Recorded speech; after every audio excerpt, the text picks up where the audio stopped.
Hi friends, வணக்கங்க. Group 2 கேட்ட previous question கணக்கா பாருங்க. root m plus root n minus root p equal to 0 எனில் m plus n minus p whole square மதிப்பு எவ்வளோன்னு 4 action கொடுத்துருக்காங்க. கொடுத்து எழுதிட்டு இந்த மைனஸ் p அந்த பக்கம் கொண்டு போனால் ப்ளஸ் ஆகிடும். ரெண்டு பக்கமும் வர்க்கப்படுத்துகிறேன். root m plus root n whole square equal to root p whole square. இது எப்படி இது a plus b the whole square a square plus b square plus 2ab model. அப்போ இதை ஸ்கொயர் பண்ணால் a ஸ்கொயர்னால் வெறும் mன்னு வருங்களா. அடுத்தது பாருங்கள் b ஸ்கொயர் அப்படின்னு சொன்னால் என்ன வருங்க, வெறும் என்னன்னு வரும். ப்ளஸ் 2ab ப்ளஸ் 2 இன்ட்டு ஏக்கு பதில் என்ன இருக்குது ரூட் எம், பிக்கு பதில் என்ன இருக்குது root n, m into n இல்லைங்களா. A square plus b square plus 2ab equal to b. இந்த ஸ்கொயருக்கு இதுக்கு ஆகிடும், வெறும் பி தான் வரும். That is m plus n. இந்த ப்ளஸ் பி இந்த பக்கம் வந்தால் மைனஸ் ஆகிடும். இது அந்த பக்கம் கொண்டு வரேன், minus root M into root n.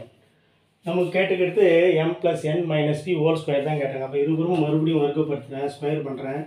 M plus N minus whole square equal to minus 2 square minus into minus plus 4 வெறும் என்ன வருதுங்க, இதை ஸ்கொயர் பண்ணால் வெறும் எம் வந்துடும், இது ஸ்கொயர் பண்ணால் வந்துடும் எம் வந்துடும். That is equal to 4mn. நமக்கு தேவையான ஆக்ஷன் டி தான். பிடித்திருந்தால் சப்ஸ்கிரைப் பண்ணுங்கள், லைக் பண்ணுங்கள். தேங்க்யூ பாபா.